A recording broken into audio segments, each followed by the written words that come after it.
ಈ ಮಗು ನಮ್ಮನೆ ನಂದಾದೀಪ, ನಮ್ಮನೆಗೆ ಸುಖ ಸಂತೋಷ ನೆಮ್ಮದಿನ ತರ್ತಿರೋ ಜೀವ. ಇದು ನಮ್ಮನೆ ಮಗು.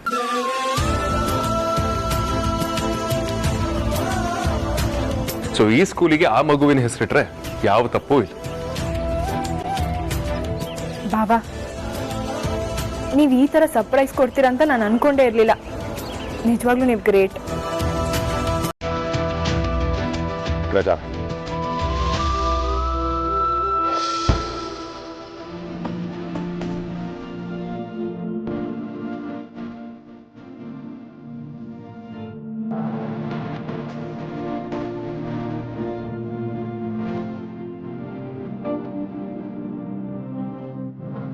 ನೀನು ಕೊಡೋ ಗಿಫ್ಟ್ನ ನಾನು ಬೆಲೆ ಕಟ್ಟಿದ್ದೆ, ಆದರೆ ಇದೊಂದು ಬೆಲೆ ಕಟ್ಟಕ್ಕಾಗದೇ ಇರೋಂಥ ಗಿಫ್ಟ್.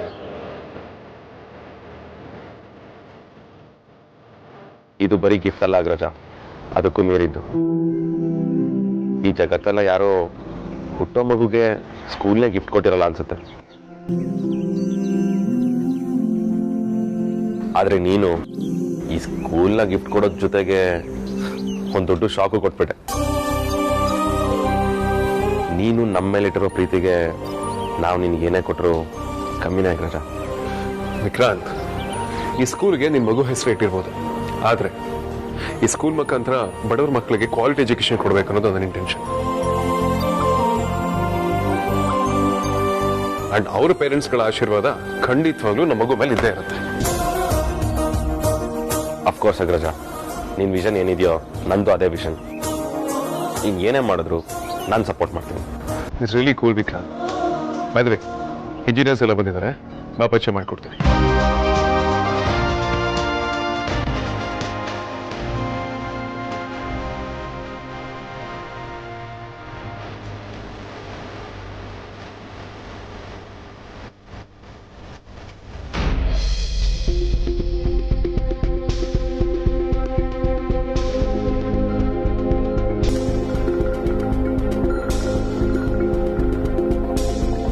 ಅದಿತಿ, ನರ್ಸ್ ಗೆಟಪ್ ಇರೋದು ನೀನಾ? ಅದಕ್ಕೆ ನೀನ್ ಯಾಕೆ ಈ ಗೆಟಪ್ಪಲ್ಲಿ ಇದೆಯಾ? ನಮ್ಮ ಮನೆಗೆ ಬರಬೇಕು ಅಂದ್ರೆ ಡೈರೆಕ್ಟಾಗೆ ಬರ್ಬೋದು ಅಲ್ವಾ? ಅಲ್ಲ ಅದಿತಿ, ಈ ಕೆಲಸ ಮಾಡ್ತಿದ್ಯಲ್ಲ, ನಿನ್ನ ಉದ್ದೇಶ ಆದ್ರೂ ಏನು? ಅದಕ್ಕೆ ಅದು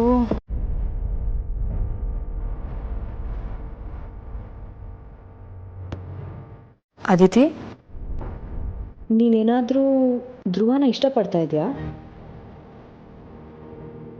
ಅದಿತಿ, ನಿನ್ನೆ ಕೇಳ್ತಾ ಇರೋದು. ಹೌದಕ್ಕೆ ಧ್ರುವ ಅಂದರೆ ತುಂಬ ಇಷ್ಟ. ಅವನಿಗೂ ನಾನಂದರೆ ತುಂಬ ಇಷ್ಟ. ಅದಕ್ಕೆ ನಾವಿಬ್ಬರು ಲವ್ ಮಾಡ್ತಿದ್ದೀವಿ.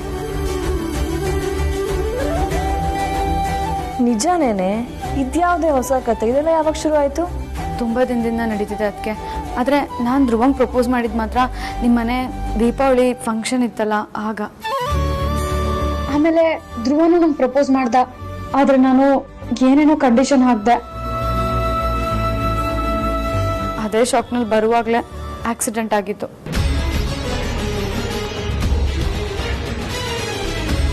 ನಾವಿಬ್ರು ಮದುವೆ ಆದಮೇಲೆ ನಿಮ್ಮ ಮನೇಲಿ ಇರೋದು ಬೇಡ ಧ್ರುವ, ನಾವಿಬ್ರು ನಮ್ಮ ಮನೆಗೆ ಹೋಗ್ಬಿಡೋಣ.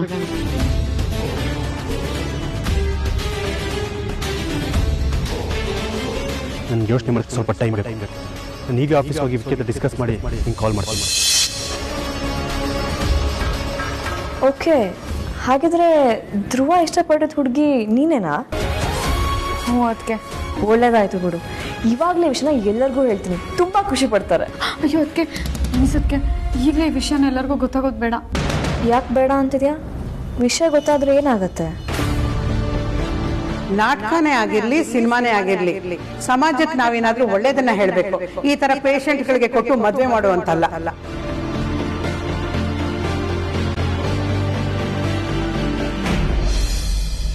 ಅಕ್ಕ, ಬೇಗನೆ ವರ್ಕಿಂಗ್ ಪ್ರೋಸೆಸ್ ಮುಗಿಯುತ್ತಂತೆ. ಇನ್ನೊಂದು ಸ್ವಲ್ಪ ತಿಂಗಳಲ್ಲಿ ಸ್ಕೂಲ್ ಇನಾಗ್ರೇಷನ್ ಪೂಜೆ ಇಟ್ಕೋತಾರಂತೆ. ಈ ಇನಾಗ್ರೇಷನ್ ಪೂಜೆ ಬಗ್ಗೆ ನಿನ್ನ ಒಪಿನಿಯನ್ ಏನೋ? ಇದರಲ್ಲಿ ನನ್ನ ಒಪಿನಿಯನ್ ಏನಿಲ್ಲ ಅಮ್ಮು. ಬಾಬಾ ಹೇಗೆ ಹೇಳ್ತಾರೋ ಹಾಗೇನೆ. ನಮ್ಮ ಮಗುಗೆ ಅಂತ ಇಂಥ ದೊಡ್ಡ ಗಿಫ್ಟ್ ಕೊಟ್ಟಿರ್ಬೇಕಾದ್ರೆ ಅವ್ರಿಗೆ ಏನ್ ಮಾಡ್ಬೇಕು ಅಂತ ಗೊತ್ತಿರುತ್ತಲ್ವಾ?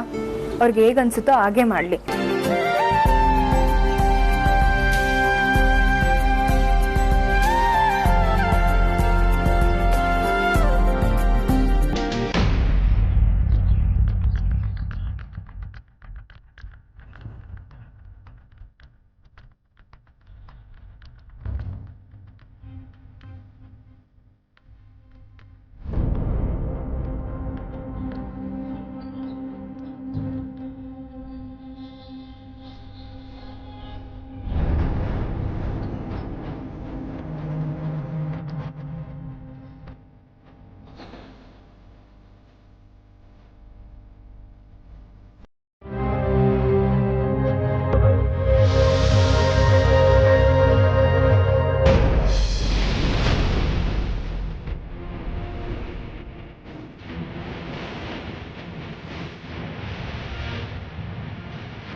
ವಿಕ್ರಾಂತ್, ಇಲ್ಲಿ ಗ್ರೌಂಡ್ ಬರಬೇಕು ಅಂತ ಅನ್ಕೊಂಡಿದ್ದೀನಿ. ಆ್ಯಂಡ್ ಈ ಕಡೆ ಇನ್ನೊಂದಷ್ಟು ಕ್ಲಾಸ್ ರೂಮ್ ಬಂದರೆ ಬೆಟರ್ ಅನಿಸಿದೆ. ಇದನ್ನು ಕಟ್ಸೋಣ ಅಂತ ಪ್ಲ್ಯಾನ್ ಮಾಡ್ತಾ ಇದ್ದೀನಿ. ಇನ್ನೊಂದು ಫ್ಲೋರ್ ಕಟ್ಟಿದ್ರೆ I think it will be that. ಇಲ್ಲಿ ಪಾರ್ಕಿಂಗ್ ಬಂದರೆ ಚೆನ್ನಾಗಿದೆ.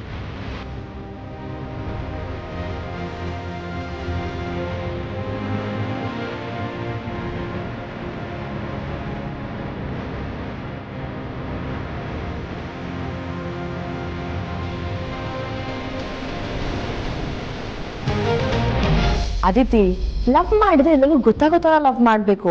ಆದ್ರೆ ಎಸ್ ಸೊಸೈಟಿಲಿ ಚಾಲ್ತಿಯಲ್ಲಿರೋದು, ಅವಾಗ ನಾವು ಬುಕ್ ಆಗಿದ್ದೀವಿ ಅಂತ ಗೊತ್ತಾಗೋದು. ಅಂಥದ್ರಲ್ಲಿ ನೀನು ನೋಡಿದ್ರೆ ಯಾರಿಗೂ ಗೊತ್ತಾಗೋದು ಬೇಡ ಅಂತಿದ್ಯಾ. ಹೇಳಿದ್ರೆ ಎಲ್ಲರೂ ಎಷ್ಟು ಖುಷಿ ಪಡ್ತಾರೆ ಗೊತ್ತಾ. ವೇದಾಂತಣ್ಣ ತುಂಬಾ ಖುಷಿ ಪಡ್ತಾನೆ. ಬೇಡ ಅದಕ್ಕೆ ಈಗ ಸದ್ಯಕ್ಕಂತೂ ವಿಷಯ ಮನೇಲಿ ಹೇಳೋದು ಬೇಡ. ಯಾಕಂದರೆ ಈಗ ಸದ್ಯಕ್ಕೆ ನಮ್ಮ ಮನೆ ಪರಿಸ್ಥಿತಿನೂ ಸರಿ ಇಲ್ಲ. ಧ್ರುವ ಬೇರೆ ಇನ್ನೂ ಹುಷಾರಾಗಿಲ್ಲ.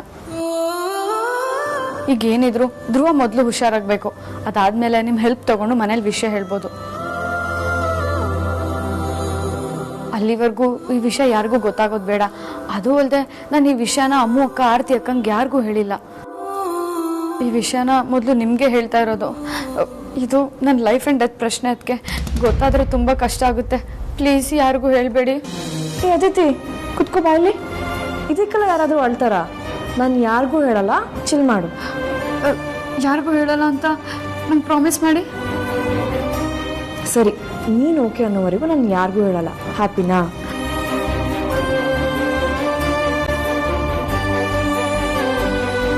ಸರಿ ಅದಕ್ಕೆ. ಅದಿತಿ, ಲವ್ಗೆ ನನ್ನ ಸಪೋರ್ಟ್ ಯಾವಾಗಲೂ ಇರುತ್ತೆ. ಲವರ್ಸ್ನ ಯಾವತ್ತೂ ನಾನು ದೂರ ಮಾಡಲ್ಲ. ಅಷ್ಟಕ್ಕೂ ಆರ್ತಿ ಅಮ್ಮು ಲವ್ ಸ್ಟೋರಿಗೆ ಹ್ಯಾಪಿ ಎಂಡಿಂಗ್ ಕೊಟ್ಟಿದ್ಯಾರು? ನಾನೇ ತಾನೇ. ಇನ್ನು ನಿನ್ನ ಧ್ರುವನ್ ಲವ್ ಸ್ಟೋರಿಗೆ ಸಪೋರ್ಟ್ ಮಾಡಲ್ಲ ಅಂತೀನ. ನಿನ್ನ ಧ್ರುವನ್ ಮದುವೆ ಆದ್ಮೇಲೆ ಅಂಜು ಲವ್ ಸ್ಟೋರಿ ಬಗ್ಗೆ ತಲೆ ಕೆಡ್ಸ್ಕೊಳ್ತೀನಿ. ಅಲ್ಲಿಗೆ ಎಲ್ಲ ಅಕ್ಕ ತಂಗಿ ಲವ್ ಸ್ಟೋರಿ ಸಕ್ಸಸ್ ಮಾಡಿರೋ ಕ್ರೆಡಿಟ್ ನನಗೆ ಸಿಗತ್ತೆ.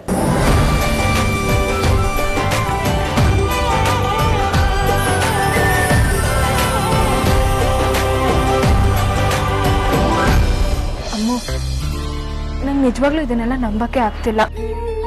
ಇದು ಕನ್ಸ ನನ್ಸ ಒಂದು ಗೊತ್ತಾಗ್ತಿಲ್ಲ. ಯಾವ್ದನಕ್ಕ? ಅದೇ ಅಮ್ಮು, ಬಾಬಾ ಈ ಸ್ಕೂಲ್ನ ನನಗೆ ಹುಟ್ಟೋ ಮಗು ಹೆಸರಿಗೆ ಬರ್ದಿರೋದು. ವೇದಾಂತ್ ನಿಮ್ಮ ಮಗು ಹೆಸರನ್ನೇ ಬರಿತೀನಿ ಅಂತ ನಿಮ್ಮ ಮುಂದೆನೇ ಹೇಳಿದ್ನಲ್ಲ ಅಕ್ಕ. ಆದ್ರೂ ನಂಬಿಕೆ ಬರ್ತಿಲ್ವಾ? ಛೇ, ನಾನು ಬಾವನ ಮಾತಿಗೆ ಅನುಮಾನ ಪಡ್ತಿದ್ದೀನಿ ಅಂತ ಅಲ್ಲ ಅಮ್ಮು. ಇದನ್ನೆಲ್ಲ ನೋಡ್ತಿದ್ರೆ ನಾವು ಬೆಳೆದ ವಾತಾವರಣ ನೆನಪಾಗ್ತಿದೆ. ನಮ್ಮ ಬಾಲ್ಯ ನೆನಪಾಗ್ತಿದೆ. ನಾವು ಸ್ಕೂಲ್ಗೆ ಹೋಗ್ಬೇಕಾದ್ರೆ ನಾವು ಪಟ್ಟಿದ ಕಷ್ಟ ನೆನಪಾಗ್ತಿದೆ. ಅಪ್ಪ ನಮಗೋಸ್ಕರ ಎಷ್ಟು ಕಷ್ಟ ಪಡ್ತಿದ್ರು. School fees, school uniform, school books ಇದನ್ನೆಲ್ಲ ಕೊಡ್ಸೋದಕ್ಕೆ ಅಪ್ಪ ಎಷ್ಟು ಶ್ರಮ ಪಡ್ತಿದ್ರು ಅಂತ ನೆನಪಾಗ್ತಿದೆ. ಎಲ್ಲರೂ ಸ್ಕೂಲ್ಗೆ ಹೊಸ ಬಟ್ಟೆ, ಚೆನ್ನಾಗಿರೋ ಬಟ್ಟೆ ಹಾಕೊಂಡ್ ಬರ್ತಿದ್ರೆ ನಾವು ಮಾತ್ರ ಹಾಕಿದ ಬಟ್ಟೆನೇ ಹಾಕೊಂಡು ಹೋಗ್ತಿದ್ವಿ.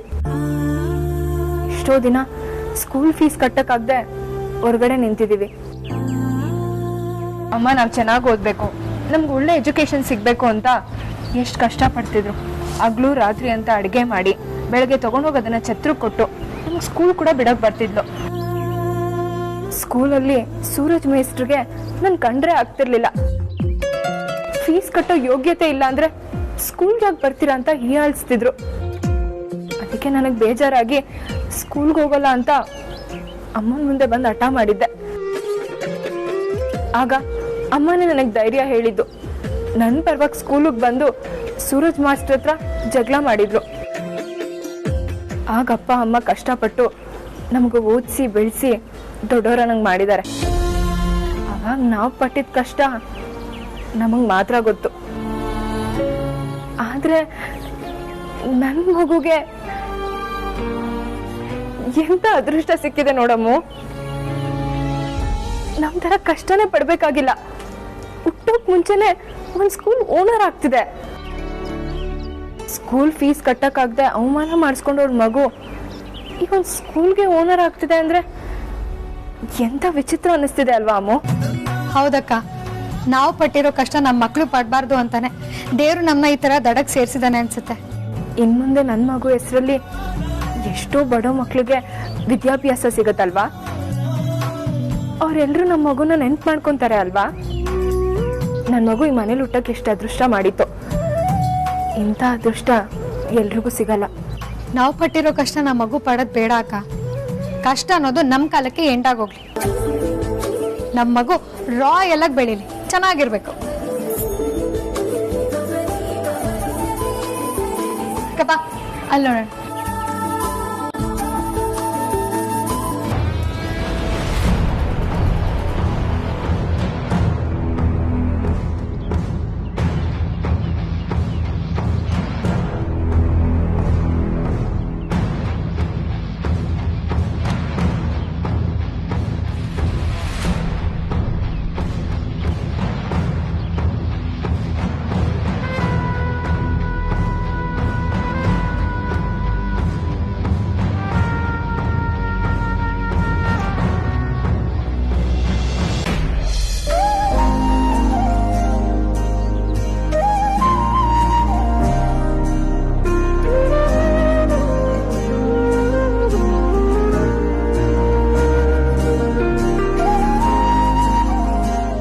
ಅಮ್ಮು, ಬಾವ ಈ ಸ್ಕೂಲ್ನ ನನ್ನ ಮಗು ಹೆಸ್ರಿಗೆ ಬರ್ದಿರೋದು ನಿನ್ಗೇನು ಬೇಜಾರಿಲ್ಲ ಅಲ್ವಾ?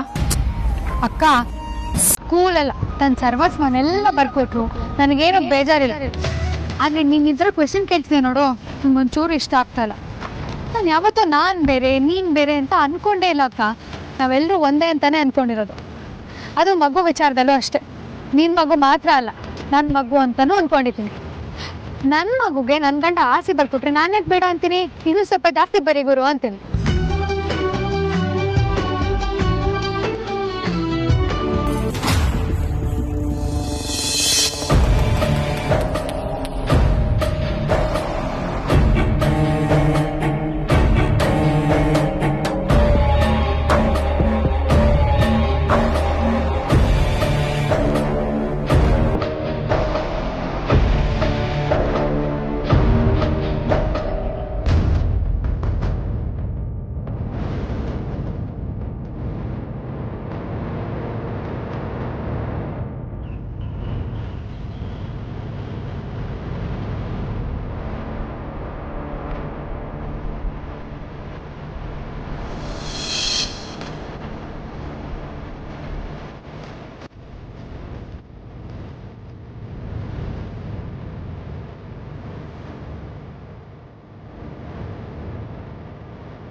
ನರ್ಸ್ ಸಾಕು ಆಡಿ ಎಲ್ಲಿಂದ ಬಂತು? ಅಯ್ಯೋ, ಅದೊಂದು ದೊಡ್ಡ ಕತೆ. ಅದಕ್ಕೆ ಅಕ್ಕ ಮನೆಗೆ ಬಂದಾಗ ನಾನು ನಿಮ್ಮ ಮನೆಗೆ ಬರ್ತೀನಿ ಅಂತ ಕೇಳಿದೆ. ಅದಕ್ಕೆ ಅವಳು ಪದೇ ಪದೇ ನಮ್ಮ ಮನೆಗೆ ಬರಬೇಡ, ನಮ್ಮ ಮನೆ ಪರಿಸ್ಥಿತಿ ಸರಿ ಇಲ್ಲ ಅಂತ ಹೇಳಿದ್ಲು. ಅದಕ್ಕೆ ಹೇಗಾದರೂ ಮಾಡಿ ಮನೆಗೆ ಬರಬೇಕು, ಧ್ರುವನ ನೋಡಬೇಕು ಅನ್ನಿಸ್ತು. ಅದಕ್ಕೆ ಕಾಂತ ಕೇಳಿದೆ. ಅವಾಗ ಅವರೇ ಈ ಐಡಿಯಾ ಕೊಟ್ಟಿತ್ತು. ಅಕ್ಕ ತಂಗಿರ್ ಎಲ್ರೂ ಒಂದೇ ಮನೆಗೆ ಸೊಸೆಯಾಗಿ ಬರಬೇಕು ಅಂತೇಳಿ ದೇವ್ರು ಡಿಸೈಡ್ ಮಾಡಿದಾನೆ ಅಂತ ಅನ್ಸುತ್ತೆ. ಏನೇ ಹೇಳಿ ನೀವೇ ಪುಣ್ಯವಂತರು ಬಿಡಿ. ಇಂಥ ಅದೃಷ್ಟ ಯಾರಿಗೆ ಸಿಗತ್ತೆ ಹೇಳು? ಸರಿ, ಚಿಕ್ಕತ್ತಾಗ ಯಾವಾಗ ಹೇಳ್ತೀಯಾ? ಅದಕ್ಕೆ ಮೊದಲು ಧ್ರುವ ಹುಷಾರಾಗಲಿ, ಆಮೇಲೆ ಅಮ್ಮನ ಹತ್ರ ಮಾತಾಡಿ ಅವ್ರ ಒಪಿನಿಯನ್ ಏನಂತ ತಿಳ್ಕೊಂಡು ಆಮೇಲೆ ಏನಾದರೂ ಯೋಚನೆ ಮಾಡಿದ್ರಾಯ್ತು. ಸರಿ, ಹಾಗಿದ್ರೆ ನನ್ನ ಕಡೆಯಿಂದ ಆಲ್ ದಿ ಬೆಸ್ಟ್. ನಿಮ್ಮಿಬ್ರಿಗೂ ಏನೇ ಸಪೋರ್ಟ್ ಬೇಕಿದ್ರು ನನಗೆ ಕೇಳಿ, ಓಕೆನಾ? ಅದಿತಿ, ಒಂದು ವೇಳೆ ನಿಮ್ಮ ಮನೆಯಲ್ಲಿ ಮೆದುಲ್ ಅಭಿ ಒಪ್ಪಿಲ್ಲ ಅಂದ್ರೆ ಏನು ಮಾಡ್ತೀಯಾ? ಹಾಗೇನಾದ್ರು ಆದರೆ ನಾನು ಖಂಡಿತ ಬದುಕಿರಲ್ಲ. ಅದಕ್ಕೆ ಅವತ್ತೇ ಸತ್ತೋಗ್ಬಿಡ್ತೀನಿ. ಬದುಕಿದ್ರು ಧ್ರುವನ್ ಜೊತೆಗೆ, ಸತ್ರು ಧ್ರುವನ್ ಜೊತೆಗೆ. ನಂಗೆ ಅವ್ನು ಬಿಟ್ಟಿರೋ ಶಕ್ತಿ ಇಲ್ಲ. ಯಾಕೆ ಈ ಥರ ಎಲ್ಲ ಮಾತಾಡ್ತಾ ಇದೆಯಾ? ಬಿಡ್ತು ಅನ್ನು. ಹಾಗೇನಾದ್ರೂ ಒಪ್ಪಿಲ್ಲ ಅಂತಂದ್ರೆ ನಾವಿಲ್ವಾ? ವಿಕ್ಕಿ ಅಣ್ಣ, ವೇದಾಂತ್ ಅಣ್ಣ, ಸಾರ್ಥಕ್ ಎಲ್ಲರೂ ಸೇರಿ ಚಿಕ್ಕತನ ಒಪ್ಪಿಸ್ತೀವಿ. ನಿಮ್ಮ ಮದುವೆನ ನಾವು ಮಾಡ್ತೀವಿ.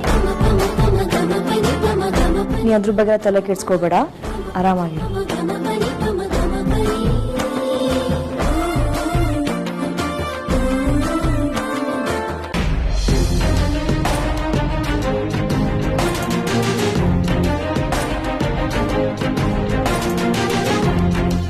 Wow, great Agraja. ನೀನು ಸ್ವಾರ್ಥನೇ ಇಲ್ಲದೆ ಹೇಗೆ ಬದುಕೋದು ಅನ್ನೋದನ್ನ ನಿನ್ನ ನೋಡಿ ಕಲಿಬೇಕು.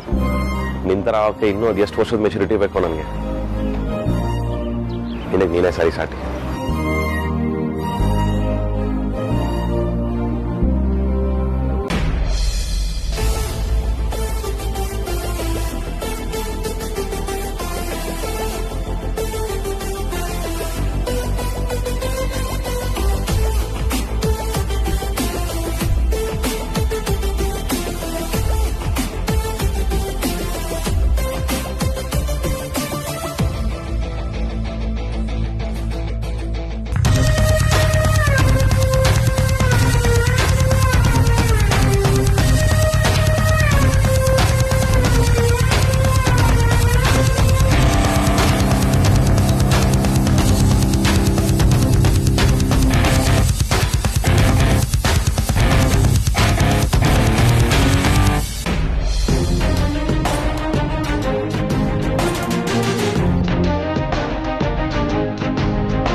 ಆರ್ತಿ,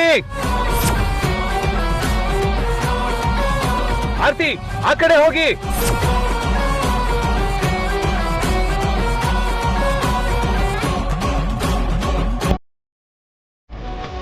ಇದು ಅಗ್ರಜನ್ ವಾಯ್ಸ್ ಅಲ್ವಾ? Something is wrong. ಆರ್ತಿ, ಆ ಕಡೆ ಹೋಗಿ.